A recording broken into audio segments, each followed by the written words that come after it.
지난 시간에 하나님께서 아브라함에게 약속하신 후손으로 나라를 이루시겠다는 그런 언약을 지키시기 위해서 요셉을 거쳐서 80년의 세월 동안 모세를 준비하시고 훈련하신 역사를 나누었습니다. 이스라엘 가운데 남자가 나면 살 수 없는 환경 속에서도 모세를 나게 하시고 인간적인 부모의 한계는 석 달이었지만 결국 버릴 수밖에 없는 아름다운 아이를 바로의 공주의 아들로 바로의 궁전에서 자라나게 하시고 세상 최상의 학술을 공부하게 해서 40년을 준비시킵니다. 그 애굽의 학술로는 하나님의 일을 할 수 없기 때문에 다시 미디안 광야에서 40년간 영적인 훈련을 시키신 후에 비로소 거룩한 산 호렙에서 모세를 부르셔서 사명을 주시는 데까지 모세의 준비의 생애를 생각했었습니다. 어쩌면 하나님은 신약 교회의 속의 바울 사도처럼 사람들에게 흠 잡힐 데가 없도록 철저하게 세상과 신앙적으로 준비하셔서 사용하신 것처럼 빌립보서 3장 5절 6절을 보니까 바울 사도 자신은 하나님께서 좋은 환경 속에 모든 것을 섭렵하게 했다고 하는 고백을 우리가 읽을 수 있습니다. 말 많고 믿음 없는 이스라엘의 불평을 없애기 위하여 모세를 이렇게 철저히 준비하시지 않으셨는가 하는 이해를 나름대로 갖게 됩니다. 이렇게 준비된 모세에게조차도 누가 너를 관원과 재판장으로 세웠느냐 그렇게 거절했던 것을 보면 만약에 모세에게 어떤 인간적인 결함이나 부족함이 있었다면 그걸 문제 삼아서 거절할 이유가 될 수도 있었음을 아시는 하나님께서 인간적으로도 완벽하게 준비하셨으리라 하는 생각을 하게 됩니다. 이 부분에서는 10개의 돌판을 받을 때에 40일을 머무르게 한 사건을 통해서도 저는 그런 이유였었다 생각하게 됩니다. 왜 하루 만에 충분히 돌판에 10개를 써서 내려보내실 수도 있는데 40일간 떡도 먹지 아니하고 물도 마시지 아니한 상태로 하나님과 머무르게 하셨을까? 그런 걸 생각하게 됩니다. 나중에 금송아지 우상을 만들어서 난리를 칠 것을 하나님은 이미 아셨음에도 모세를 40일간 하나님과 머물게 하셨다고 하는 것이죠. 그리고 그것을 모세로 하여금 책망할 수 있었고 사람들로 하여금 후에도 두려워하도록 얼굴에 광채를 주신 것도 역시 완벽한 하나님의 지혜에 의한 것이었음을 짐작하게 된다고 하는 말씀입니다. 언제나 믿음 있는 사람에게는 문제가 되지 않지만은 불신의 사람들에게는 어떤 것이든지 그것이 세상적이든 영적이든 빌미가 될 수가 있습니다. 또 이것은 오늘의 세상 속에서도 여전히 그렇다고 생각됩니다. 불신의 눈으로 보면 하나님의 일들은 그저 불합리하게만 보이기 때문입니다. 이렇게 완벽하게 하나님께서 모세를 준비하여 이스라엘에게 내보내셨음에도 그들은 역시 순종치 않았고 홍해를 건너기 전부터 모세에 대한 도전이 역력히 나타나는 모습을 읽습니다. 애굽에 매장지가 없으므로 당신의 우리를 이끌어내어 이 광야에서 죽게 하느뇨. 어찌하여 당신의 우리를 애굽에서 이끌어내어 이같이 우리에게 하느뇨. 우리가 애굽에서 당신에게 고한 말이 이것이 아니뇨. 이르기를 우리를 버려두라. 우리가 애굽 사람을 섬길 것이라 하지 아니하더뇨. 애굽 사람을 섬기는 것이 광야에서 죽는 것보다 낫겠노라. 앞에 홍해가 가로질러 있고 뒤에서는 애굽의 전차와 군대들이 추격할 때에 출애굽기 14장 11절 12절에 이렇게 모세에게 도전하는 모습을 보면 그러고도 남겠다 하는 생각을 합니다.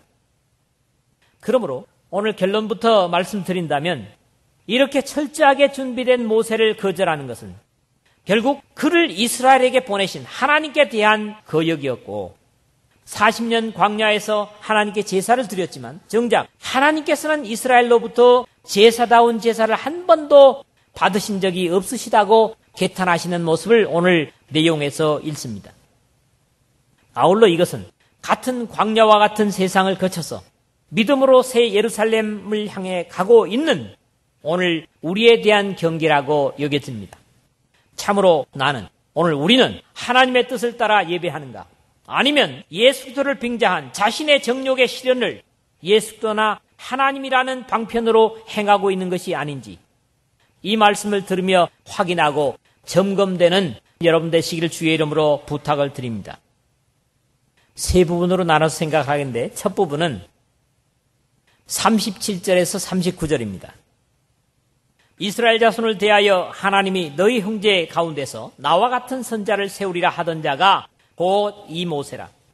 시내 산에서 말하던 그 천사와 및 우리 조상들과 함께 광야 교회에 있었고 또 생명의 도를 받아 우리에게 주던 자가 이 사람이라. 우리 조상들이 모세에게 복종치 아니하고자 하여 거절하며 그 마음이 도리어 애굽으로 행하여 그렇게 되어 있습니다. 모세에게 복종치 아니한 것은 곧 하나님을 거역한 것입니다. 앞에서도 이미 서론에서 말씀을 드린 바 있습니다마는 우리는 권력자를 보낸 사람을 거절하는 것은 바로 보낸 당사자를 거절하는 것과 같다는 사실을 현실 속에서도 얼마든지 이해할 수 있습니다. 하나님께서는 장정만 60만이 넘는 이스라엘에게 모세를 통해서 지시하시고 가르치시고 인도하셨습니다.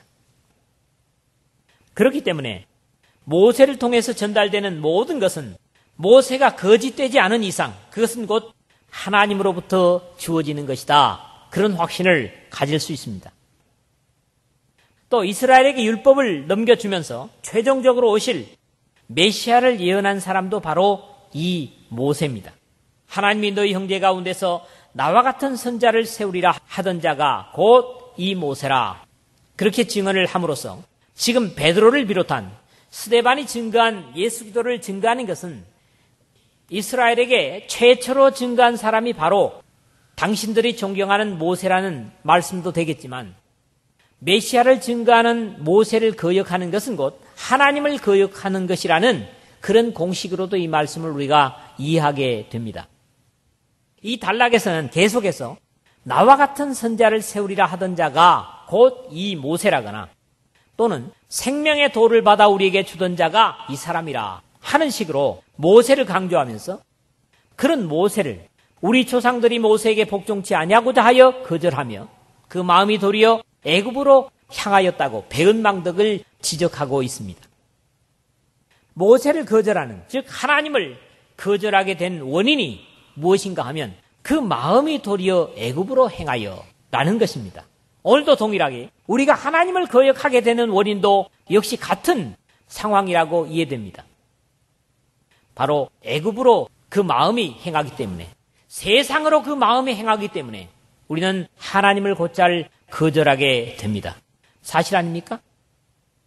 그러나 분명한 것은 모세를 통한 하나님을 거절하고 애굽으로 마음이 행한 자들은 다 광야에서 그들의 생애가 끝났던 것처럼 그 동일하신 하나님을 세상으로 인하여 거절한다면 그보다 더 확실한 판결을 면치 못할 것이라는 두려운 경고입니다. 물론 우리의 시대에도 모세와 같이 하나님의 명령과 진리를 가감없이 전하고 증거하는 충실한 하나님의 종의 역할이 중요하겠지만 세상으로 내려갈 것인가 아니면 하나님을 순종할 것인가에 대한 최종적인 선택은 우리 각자가 하는 것이고 여기에 대한 바른 선택은 영원 속에서 즉 하나님 앞에서 감사하거나 후회하게 될 것이기 때문에 광야 교회보다 더 신중한 신앙적 판단이 중요한 것이라고 말씀을 드리는 것입니다. 우리는 부자와 나사로 이야기를 봅니다. 부자처럼 이 세상을 떠나서 판단하고 후회한다면 그것은 더 이상 소망이나 기대가 없습니다. 그래서 지금 바른 신앙적 판단과 선택을 할 필요가 있다고 이 말씀을 통해서 경고하시는 하나님의 음성을 들으시기를 주의 이름으로 부탁을 드립니다.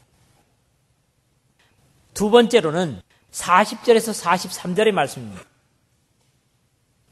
이스라엘은 모세가 시내산에 10개의 두 돌판을 받으러 올라간 사이에도 자신들의 정욕을 여지없이 드러내었습니다. 경건치 못한 아론이 여기에 함께하면서 하나님을 노여우시게 만들고 맙니다. 우리를 인도할 신들을 우리를 위하여 만들라. 애굽 땅에서 우리를 인도하던 이 모세는 어떻게 되었는지 알지 못하노라. 40절에 이스라엘 백성들이 아론에게 그렇게 한거를 합니다. 사실 이 사건에서 문제가 되는 것은 이스라엘 백성들 못지않게 아론이라고 하는 신앙의 지도자가 더 문제였습니다. 아론은 백성들의 요구를 듣고 고민하거나 기도한 흔적 같은 것을 전혀 찾아볼 수가 없고, 오히려 이러한 요구를 듣자 말자 너희 아내와 자녀의 귀에 금고리를 빼어 내게로 가져오라. 출애굽기 32장 2절에 그렇게 요구를 하고 있습니다.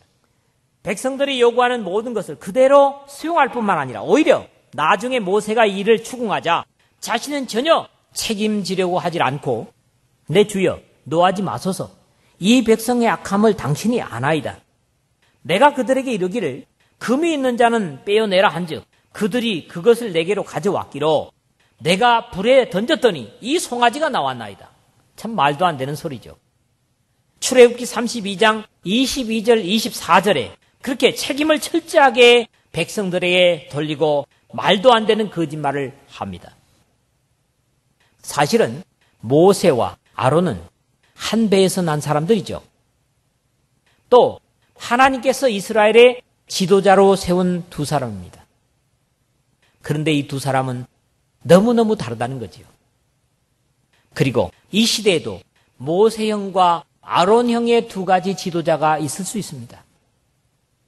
어찌 보면 앞에서 말씀드렸던 대로 백성들이 원하면, 요구하면 하나님께서 뭐라고 말씀하시는지 거기에 동요돼 가지고 거기에 빠져서 백성들을 따라서 함께 동요되고 움직이는 지도자, 그게 바로 아론형입니다. 그러나 모세는 어떻습니까? 철저하게 백성들보다 하나님의 명령을 준행하고 순종하려고 합니다. 아니, 오히려 범죄한 백성들이 죽게 되었을 때도 하나님 앞에 자신의 생명을 내놓고 부르짖는 그런 모세였습니다. 우리가 교회 일을 할 때도 역시 이 두 가지 형태로 할 수 있어요. 일반적인 세상에 익숙한 백성들과 더불어 행하는 아론형이냐, 아니면 하나님의 명령을 철저하게 받아들이고 그 하나님의 명령에 불순종해서 죽으려고 하는 백성들조차도 자기의 생명을 내어놓고 하나님 앞에 흥정하는 그런 기도형의 모세형이냐 하는 겁니다. 그때에 저희가 송아지를 만들어 그 우상 앞에 제사하며 자기 손으로 만든 것을 기뻐하더니 41절 오늘 그랬죠.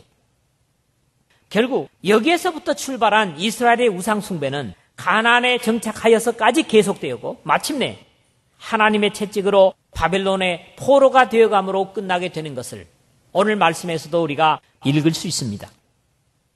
한 가지 지나칠 수 없는 표현은 자기 손으로 만든 것을 기뻐하더니 라는 말입니다. 범죄한 인간은 피조물 가운데 살면서 섬김의 대상조차도 창조주요 구세주 되시는 하나님보다는 오히려 자기 손으로 만든 것을 기뻐하는 어리석음을 보이고 있다는 것입니다. 결국 스스로 만든 존재가 무슨 힘이 있겠습니까마는 아이러니하게도 창조주 하나님을 기뻐하기보다는 자신들의 손으로 만든 힘없는 신이라고 이름 붙인 종교 생활을 더 좋아하고 있다는 것이고, 그렇기 때문에 바울은 이들을 가리켜서 하나님께서 저희를 마음의 정욕대로 더러움에 내어버려 두시고 또는 부끄러운 욕심에 내어버려 두셨을 뿐만 아니라 그 상실한 마음대로 내어버려 두셨다. 이렇게 로마서 1장 24절, 26절, 28절에 표현하고 있습니다. 하나님이 돌이키사 40년을 광야에서 저희가 희생과 제물을 내게 드린 일이 있었느냐? 몰록의 장막과 신 네 판의 별을 받들었으며 이것은 너희가 절하고자 하여 만든 형상이로다. 내가 저희를 바벨론 밖으로 옮기리라 함과 같으니라. 42절 43절 그랬는데 이것은 참으로 의외의 말입니다. 우리가 참으로 이해하기 어려운 말이죠. 왜냐 하니까 이스라엘은 시내산에서 법궤의 식양을 받고 또 십계명을 받고 성막을 만들고 계속해서 옮기면서 뭘 했어요? 하나님 앞에 제사를 드렸습니다. 그런데 하나님의 단식은 뭡니까? 너희들이 40년간 광야 여행을 하면서 나에게 한 번이나 제물을 제대로 드린 적이 있느냐? 이렇게 단식을 하고 있다는 거지요. 참 우리가 이해하기 어렵습니다. 사실 이 42절에서 43절은 아모스 선지자를 통한 하나님의 탄식을 인용하고 있는 내용입니다. 아모스를 통한 이 탄식은 가나안 땅에 들어와서도 우상 숭배를 일삼는 이스라엘을 향하여 결국 그들의 하늘의 일월성신 숭배는 이미 출애굽하여 광야 40년간 끊임없이 계속해 왔던 습관이 그대로 연결되어지고 있는 것이라는 말씀입니다. 바로 아모스 5장 본문에 인용되고 있는 말씀은 애가라고 우리가 이름을 붙이고 있습니다. 누구의 애가입니까? 하나님의 탄식의 슬픔의 노래입니다. 하나님께서 이스라엘이 홍해를 건넌 후 얼마 되지 않은 시내산에서부터 10개의 돌판을 비롯하여 법궤와 성막과 장막을 하늘에서 지시해 주신 방법대로 모양대로 만들어서 수많은 제사를 드리게 하였지만 하나님께서 보실 때 그 제사들이 실상은 하나님께 드린 것이 아니라 몰록 신의 장막과 네판 신의 별을 떠매고 다니며 그것들에 끊임없이 제사를 드린 것이라는 그런 말씀입니다. 여러분, 하늘의 군대가 뭡니까? 군대처럼 수많은 별들이 이 세상 모든 사람들, 국가와 민족들의 섬김의 대상이 되고 있습니다. 그렇죠? 그래서 군대로 표현하는 거예요. 별의 수를 셀 수 있습니까? 모든 세상 사람들의 가장 일반적인 신이 뭡니까? 바로 하늘의 일월성신입니다. 그런데 그것과 가장 극명하게 다른 존재가 누굽니까? 바로 하나님입니다.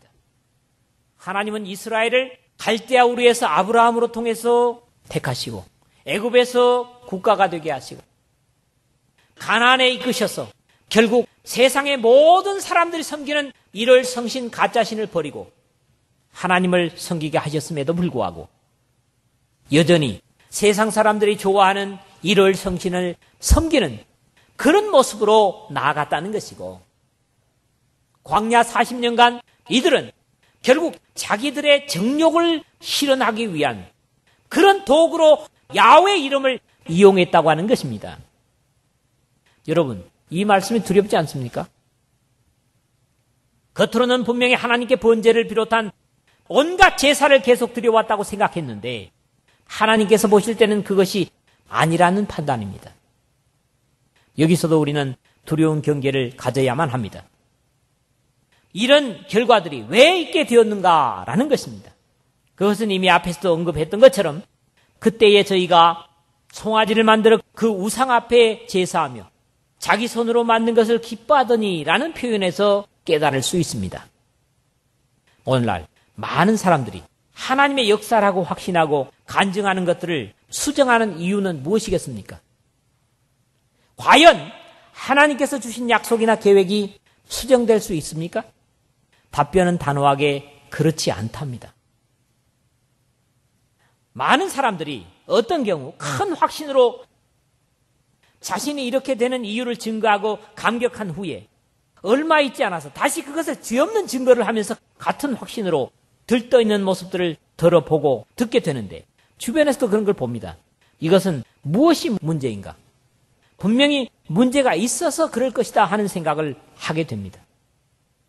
하나님께서는 주시는 계획이나 약속을 절대로 바뀔 수 없고 고치고 바꿀 계획을 우리에게 제시하신다면 그분은 이미 하나님이실 수 없습니다. 사람은 한 치 앞을 보지 못할 뿐이지만은 하나님은 영원에서 영원을 현재로 보고 계시는 분이시고 그런 광대한 가운데 계획하시고 뜻을 드러내심으로 한 치의 실수도 있으실 수 없으신 분이십니다. 믿습니까? 하나님이 그런 분이에요. 그렇기 때문에 하나님이 오늘은 이렇게 했다가 내일은 저렇게 하고 뒤죽박죽 이렇게 하시는 분이 아니라는 거지요. 여러분들의 인생을 나기 전부터 죽을 때까지 이미 현재로 보고 계시는 분이라는 거지요. 그렇기 때문에 절대로 실수하실 분이 아니라는 것입니다. 그러면 이런 사람들의 앞에 확신을 뒤집는 확신을 반복하느냐 하는 것을 우리가 한번 생각해 볼 필요가 있다고 봅니다. 이것은 엄밀히 말하면 하나님의 뜻이 아닌 자신의 감정이나 개인적인 확신을 하나님의 것으로 착각하는 잘못을 범하고 있는 것이고 본문의 스데반을 취재하고 있는 종교 지도자들과 다름이 없는 사람들입니다. 또 이렇게 잘못된 자신의 감정을 하나님의 뜻이라고 선전하는 것은 결국 그것을 뒤집게 될 때는 하나님의 영광에 누를 끼치는 것이 되기 때문에 믿음의 사람들이 조심해야 될 부분이라고 생각합니다. 이들은 하나님께서 명령하시는 것을 억지로 하긴 했지만 본질적으로 자신들의 정욕을 하나님을 섬기는 이름으로 행했다는 사실을 지금 스데반을 통해서 하나님은 증거하고 계시는 것입니다. 오늘 우리가 같은 경계를 갖지 않으면 충분히 같은 잘못을 저지를 수 있다고 생각됩니다. 우리는 예수 그리스도를 주님으로 하나님 아버지를 섬긴다고 하면서도 하나님의 명령이나 진리보다는 자신의 정욕을 실현하기 위한 것이라면 여전히 광야의 이스라엘과 같은 잘못을 범하고 있는 것이 되고 맙니다. 그러므로 우리의 신앙을 점검하게 하시려고 주님께서 오늘 이 말씀을 우리에게 주고 계심을 깨닫자고 하는 것이죠. 40년간 이스라엘이 광야에서 수없이 하나님 앞에 제사를 드렸습니다. 아니 우리가 신앙생활하면서 일평생 하나님 앞에 예배를 드린다고 드렸습니다. 그런데 그것이 정말 하나님께 드린 것인가? 아니면 신앙이라는 종교라는 이름으로 내 정욕을 실현하고자 하는 그런 다른 표현이 아니었는가? 우리의 신앙생활을 점검하고 다시 바른 자리로 회복할 수 있는 이 말씀을 듣는 여러분 되시기를 주의 이름으로 부탁을 드립니다. 세 번째 마지막으로 44절에서 45절의 말씀을 보겠습니다. 자, 이 부분은 6장 14절에서 나사렛 예수가 이곳을 헐고 모세의 법을 고치리라 했다고 하는 것에 대한 직접적인 답변입니다. 즉, 저들의 잘못된 생각과는 다르게 예수 그리스도나 그 말씀을 인용한 사도들의 표현은 참된 성전 대신 예수 그리스도의 육체가 인류의 범죄를 감당하기 위한 제물로서 죽고 살게 될 것에 대한 표현이었지만 이러한 신앙적 깊이를 알 리가 없는 저들은 당시에 헤롯 성전을 헐겠다고 하는 말로 오해를 했기 때문입니다.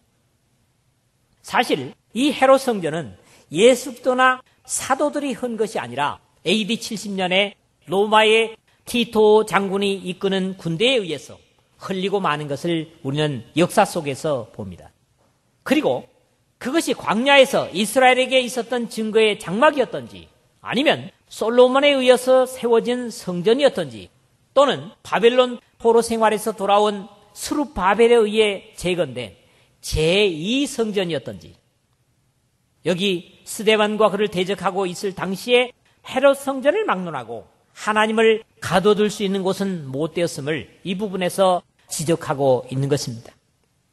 그러므로 이 부분의 가장 중요한 핵심은 비록 솔로몬이 하나님을 위해서 성전을 지었다고 할지라도 그러나 지극히 높으신 이는 손으로 지은 곳에 계시지 아니하시나니 48절에 라는 사실입니다.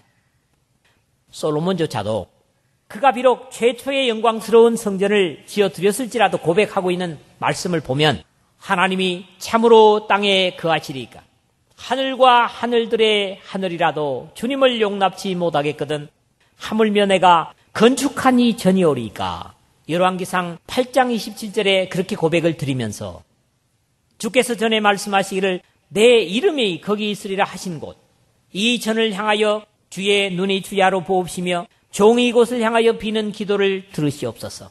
종과 주의 백성 이스라엘의 이곳을 향하여 기도할 때에 주는 그 간구함을 들으시되 주의 계신 곳 하늘에서 들으시고 들으시사 사하여 주옵소서. 열왕기상 8장 29절 30절에 같은 기도를 드리고 있는 것을 봅니다. 다시 49절 50절의 말씀은 이사야서 66장 1절에서 2절의 말씀에 인용임을 여러분들이 난해주에서 볼 수가 있을 것입니다. 여호와께서 이같이 말씀하시되 하늘은 나의 보좌요 땅은 나의 발등상이니 너희가 나를 위하여 무슨 집을 지을고 나의 안식할 처소가 어디랴 나 여호와가 말하노라 나의 손이 이 모든 것을 지어서 다 이루었느니라. 이사야서 66장 1절에서 2절 상반절 보면 그렇게 기록이 되어 있습니다.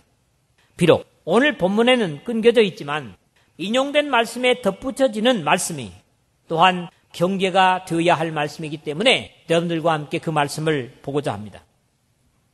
무릇 마음이 가난하고 심령에 통회하며 나의 말을 인하여 떠는 자 그 사람은 내가 번고하려니와 소를 잡아 드리는 것은 살인함과 다름이 없고 어린 양으로 제사 드리는 것은 개의 목을 꺾음과 다름이 없으며 드리는 예물은 돼지의 피와 다름이 없고 분향하는 것은 우상을 찬송함과 다름이 없이 하는 그들은 자기의 길을 택하며 그들의 마음은 가증한 것을 기뻐한즉 나도 유혹을 그들에게 택하여 주며 그 무서워하는 것을 그들에게 임하게 하리니. 이사야 66장 2절 하반절에서부터 4절까지 하나님 앞에 제사드리는 이스라엘의 사실적인 모습을 하나님은 경계하고 묘사하는 것을 듣습니다. 오늘 우리도 같은 잘못을 자주자주 범하고 있는 경우가 많습니다. 하나님을 예배당 안에 가둬두고 무한하신 하나님과 그 말씀을 얕은 우리의 생각과 육체와 같이 헤아리고 판단해서 하늘과 땅 모든 우주에 충만해 계신 주님을 떠보고 저울질을 할 때가 사실 얼마나 많습니까?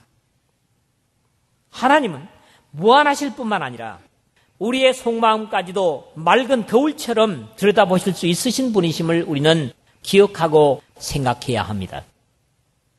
그래도 우리는 오히려 하나님을 우리의 생각에 견주고 우리의 판단대로 우리의 정욕대로 헤아리고 이해할 때가 많다고 하는 것을 경계로 이 말씀은 주고 계신 것입니다. 하나님께서 철저하게 준비하셔서 이스라엘에게 보내주신 모세를 거역하는 것은 곧 하나님을 거역하는 것이었습니다. 오늘도 성령과 그의 사람들을 통해서 기록한 하나님의 말씀을 거역하는 것 역시 하나님을 거역하는 것이 됩니다. 그러므로 우리가 하나님 앞에 가서 아하, 내가 참으로 하나님의 기뻐하시는 것을 따라 하나님을 섬긴 것이 아니라 내가 잘못된 판단을 했구나, 그렇게 뉘우칠 때는 너무 늦다는 거지요. 그런 최종적인 잘못된 판단을 앞당기기 위해서 하나님은 오늘 우리에게 이 말씀을 주신다고 이해하고 판단할 수 있기를 바라는 겁니다. 이스라엘이 광야 40년간 하나님께 제사를 드린다고 하였지만 사실 그것은 하나님께가 아니라 자신들의 정욕을 따라 하늘의 군대, 즉 하늘의 수많은 별들을 자신들을 위하여 섬긴 것과 다르지 않다. 주님은 이렇게 말씀을 하고 계십니다. 하나님을 우리 각자의 수준으로 끌어내리려는 잘못을 범하지 말아야 합니다. 하나님은 우리의 생각과 판단에 의해서 움직이시는 유한한 존재가 아니라 이 우주를 지으시고 운행하시며 우리의 죄를 해결해 주시기 위해서 자신의 독생자까지 보내주신 분이실 뿐만 아니라 모든 인류의 영원한 운명을 결정하시기 위하여 심판주로 이 땅에 다시 임하실 분이십니다. 그러므로 그분 앞에 요령과 재주를 부리는 것보다 그분의 말씀과 명령을 그대로 순종하고 따르는 것이 우리가 이 땅에서 행할 수 있는 가장 지혜로운 행동임을 알아서 이 이스라엘에게 주신 경계의 교훈이 여러분 각자에게는 해당되지 않는 그런 참으로 주님을 기뻐하고 주님께 합당한 존귀와 영광을 돌리며 경배와 예배를 드리는 이 말씀을 듣는 저와 여러분 되시기를 주님의 복되신 이름으로 축원을 드립니다.